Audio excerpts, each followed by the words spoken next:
Assalamualaikum warahmatullahi wabarakatuh. Bismillahirrahmanirrahim. Alhamdulillahi rabbil alamin.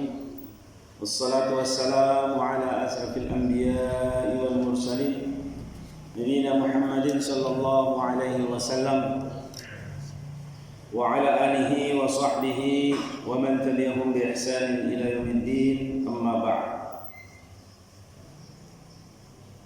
Usikum wa nafsi bitaqwallah, jemaah subuh yang dirahmati Allah. Mari senantiasa tiada henti-hentinya kita selalu bersyukur dan terus bersyukur kehadirat Allah Subhanahu wa taala atas segala limpahan nikmat yang telah Allah anugerahkan kepada kita semua.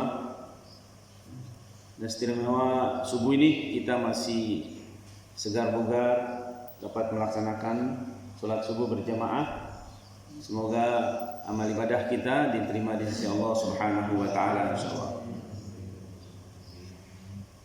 Salawat dan salam pada junjungan alam Nabi kita Muhammad sallallahu alaihi wasallam beserta para sahabat, keluarga dan tentu kita selaku umatnya hingga yaumil akhir.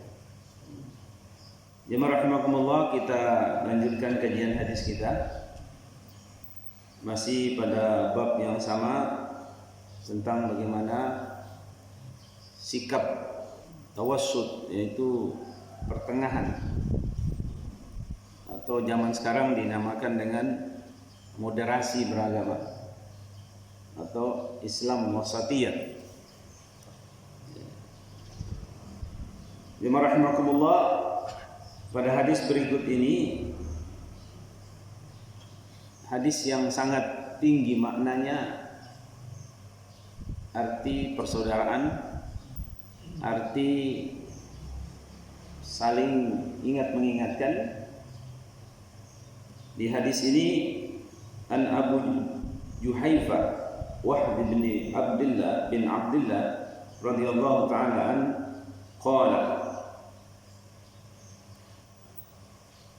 akhan Nabi sallallahu alaihi wasallam baina Salman wa Abi Darda. Fazara Salman Aba Darda fara'a Ummu Darda mubazzilatan faqala ma sa'nuki. Qalat akhuka Abu Darda laysa lahu hajatun fid dunya. Faja'a Abu Darda fasana'a lahu ta'ama faqala lahu kul fa inni sha'imun. Qala ma ana bi'akilin hatta ta'kul fa akala. Falamma kana al-laylu zahaba Abu Darda yaqumu faqala lahu nam fanama. Thumma dhahaba yaqumu faqala lahu nam. Falamma kana min akhir al-layli qala Salman kumil an fasallaya jami'an. Faqala lahu Salman inna li rabbika 'alaika haqqun, inna li rabbika 'alaika haqqan, wa inna li nafsika 'alaika haqqan, wa li ahlika 'alaika haqqan, fa'ati kulli dhi haqqin haqqahu. Fa'ata an-nabi sallallahu alaihi wasallam fadzakara dzalika lahu faqala an-nabi sallallahu alaihi wasallam sadaqa Salman. Di sini jemaah rahimakumullah mengingatkan kepada kita beberapa hal, yaitu hablum minallah dan hablum minan nas dalam kehidupan kita sehari-hari. Hal ini dilakukan manakala Nabi Muhammad sallallahu alaihi wasallam mempersaudarakan dan kesetiaan untuk saling tolong menolong dalam menunaikan hak-hak agama. Antara siapa? Antara sahabat Nabi yang bernama Salman dengan sahabat Nabi yang bernama Abu Darda. Nah, kemudian Salman mengunjungi Abu Darda, sahabat Nabi ini. Keduanya, Bapak Ibu sekalian, bertemu, dan dia ketika datang ke rumah Abu Darda Salman jamaah rahimakumullah radhiyallahu ta'ala melihat Ummu Darda berpakaian lusuh. Jadi berpakaian lusuh disebutkan di sini, Bapak Ibu sekalian, memakai pakaian kerja harian di rumah dan tidak memakai yang indah-indah gitu. Nanti ibarat kita istri kita pakai daster itu terus itu, ya nggak pernah ganti. Pokoknya sampai rumah daster itu terus, kayak nggak punya daster yang lain gitu, ya nggak punya baju yang lain. Ya ketika ditegur, loh kenapa nggak ganti? Oh ini yang disenangi sama suami saya gitu. Nah jadi ini Salman kemudian sahabat ini menegur, maka dia bertanya, mengapa kamu seperti ini, Masya Nuki? Ya, pakaian lusuh begitu, di rumah kok enggak bagus-bagus begitu. Kemudian jemaah rahimakumullah, dia menjawab, istrinya ini menjawab, Abu Darda, itu Ummu Darda, saudaramu Abu Darda katanya tidak memiliki keinginan terhadap dunia. Nah, istilahnya biar sudah begitu. Yang penting istilah bahasa Semawan yang ngemukiak ya. Jadi ya biar sudah pakai yang lusuh-lusuh, maksudnya begitu. Toh dia juga masih hidup, masih bisa bekerja dan lain sebagainya, dan masih bisa beribadah. Nah, jemaah rahimakumullah, dunia di sini maksudnya wanita. Jadi yang dimaksud di sini adalah wanita. Di dalam riwayat hadis-hadis yang lain disebutkan nisa'ud dunya. Ada hadis yang lain menyebutkan tidak menyebutkan, tapi ada tambahan nisa'ud dunya, yaitu wanita dunia. Artinya jemaah rahimakumullah, Abu Darda itu sudah nggak ada hajat lah begitu pada wanita lain selain istrinya. Jadi istrinya mau berpakaian apa terserah, nggak ada pengaruh maksudnya. Nah kemudian jemaah rahimakumullah, lalu datanglah Abu Darda. Setelah itu datanglah Abu Darda, kemudian dia langsung membawakan makanan untuk Salman radhiyallahu ta'ala. Maka jemaah rahimakumullah, apa kata Abu Darda? Kul, makanlah. Inni shaimun katanya. Makan, saya sedang puasa. Begitu katanya. Maka Salman radhiyallahu ta'ala berkata, aku tidak mau makan, kata Salman. Ya, saya tidak mau makan, kata Salman. Aku tidak mau makan sebelum kamu juga makan. Jadi ikhtiram kepada tamu itu sangat besar. Kalau kita lihat di zaman Rasul SAW, bahkan sampai sekarang di Timur Tengah itu, dan kita juga di Indonesia pun demikian. Jadi kita sangat memuliakan tamu karena kita memberi makan. Nah, jemaah rahimakumullah, maka Abu Darda pun makan, berbuka dia pada saat itu. Ya, ketika menyodorkan makanan. Maka tatkala malam tiba, Abu Darda pun bangun malam, Bapak sekalian, melakukan sholat malam.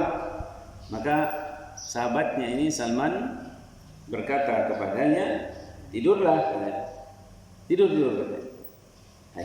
Tidurlah. Dia pun pergi tidur malam. Maka jemaah rahimakumullah, setelah itu Abu Darda bangun lagi. Dilihat oleh Salman, tidur katanya. Suruh tidur. Nah, jemaah rahimakumullah, akhirnya dia tidur. Maka tatkala akhirul layal, akhir daripada malam, sepertiga. Rupanya dia bangun ini, Bapak Ibu sekalian, sebelum jam 12. Ya. Tidur habis isya, tidur, bangun disuruh tidur lagi. Setelah jam 12 tidur lagi. Bangun lagi. Jadi belum sepertiga malam dia bangun disuruh tidur sama sahabatnya ini Salman radhiyallahu ta'ala. Maka jemaah rahimakumullah,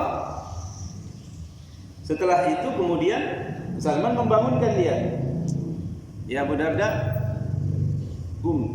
jadi suruh dia untuk bangun. Maka apa kata Salman kepadanya? Ya, sekarang bangun dan sholatlah di akhir malam ini, sepertiga malam.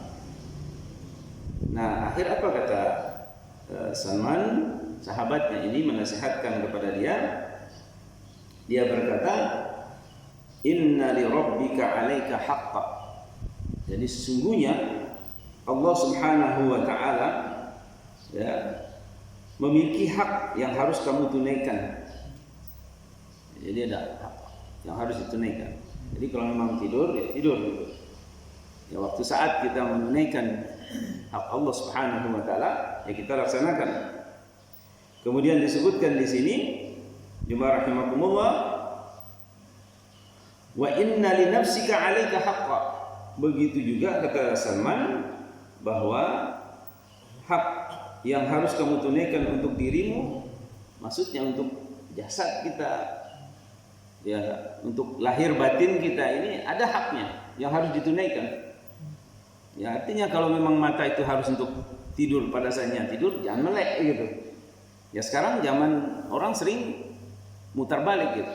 Malam menjadikan siang, siang dijadikan malam. Nah ini lain dengan orang yang pekerjaannya memang memaksa dia harus bekerja dengan sistem shift, ya dengan sistem shift.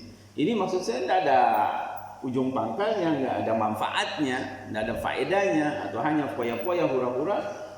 Maka ini dilarang dalam kita beragama. Kemudian jemaah rahimakumullah, kemudian disebutkan di sini wali ahlika 'alaika haqqan. Jadi untuk keluargamu juga ada hak, untuk istrimu ada hak, untuk anak-anakmu ada kewajiban. Tunaikan, kata Salman. Sampai kemudian disebutkan oleh Salman radhiyallahu ta'ala, fa'ati kulladhi haqqin haqqahu. Maka tunaikan apa atau berikan semua hak masing-masing itu sesuai dengan porsinya, masing-masing kewajiban yang harus ditunaikan. Jadi jangan diabaikan, karena ini termasuk pelanggaran dalam agama. Kemudian setelah itu jemaah rahimakumullah, datanglah Nabi Muhammad sallallahu alaihi wasallam. Kemudian Nabi menceritakan tentang apa yang sudah terjadi. Maka apa kata Rasul sallallahu alaihi wasallam? Shadaqa Salman. Benar apa yang dikatakan oleh Salman. Nah, ini jemaah rahimakumullah, hadis ini mengandung syariat pertama, akad persaudaraan itu karena Allah. Jadi tidak ada persaudaraan yang bukan karena Allah. Dan semua persaudaraan yang bukan karena Allah akan hancur. Persaudaraan karena punya ada udang di balik batu misalnya. Ya, ini bahaya. Itu tidak akan lekang, tidak akan kekal gitu. Persaudaraan karena unsur-unsur duniawi. Jadi semata-mata kita memang ingin mengungkapkan persaudaraan itu karena lillahi ta'ala, karena Allah subhanahu wa ta'ala. Orang yang seperti ini akan melihat apapun. Tetapi kita sudah lillahi ta'ala kadang-kadang, orang lain kadang-kadang tidak lillahi ta'ala. Ya, ini tidak akan bercampur yang hak dengan yang batil. Yang batil itu akan hilang dan yang hak itu akan kekal. Ya, innal batila kana zahuqa. Ini jelas.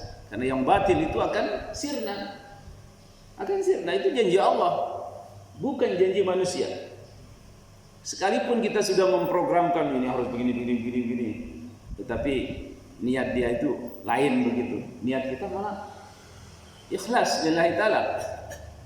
Maka yang batil ini tidak akan kekal, Bapak Ibu sekalian. Akan pergi, akan hilang. Ya walaupun kita misalnya kita nasihatkan saudara kita begini, ya dia begitu, kita begini, dia begitu, kita begini. Yakinlah bahwa yang hak itu akan tetap akan kekal. Kemudian jamaah rahimakumullah, dari hadis ini boleh berkunjung ke saudara kita dan boleh menginap. Ini cerita hadis ini, kisah hadis ini boleh menginap. Ya.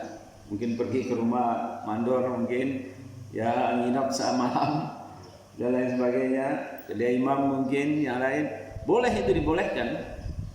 Yang ketiga, jemaah rahimakumullah, boleh berbicara dengan wanita yang bukan mahramnya karena ada satu hajah, ada keperluan. Ya, misalnya lihat istrinya berpakaian tidak baik yang kayak tadi, ditegur, "Lu ada apa kamu berpakaian begini?" Ya, tanya. Jadi boleh begitu. Tapi ini menyaratkan apa yang bisa dilihat saja, hanya bertanya. Tidak boleh kita berkomentar, "Oh, ini suamimu begini, lain daripada ini tidak boleh. Ya, jadi seperlunya apa yang kita ingin ketahui di situ, kenapa dan lain sebagainya. Dan kemudian jamaah rahimakumullah, nasihat.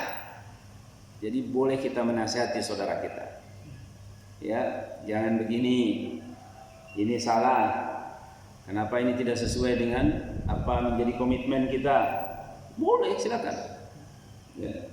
Kemudian memperingatkan orang yang lalai, dan kemudian keutamaan qiyamul lail, dan masih banyak kalau kita ambil hikmah daripada hadis ini.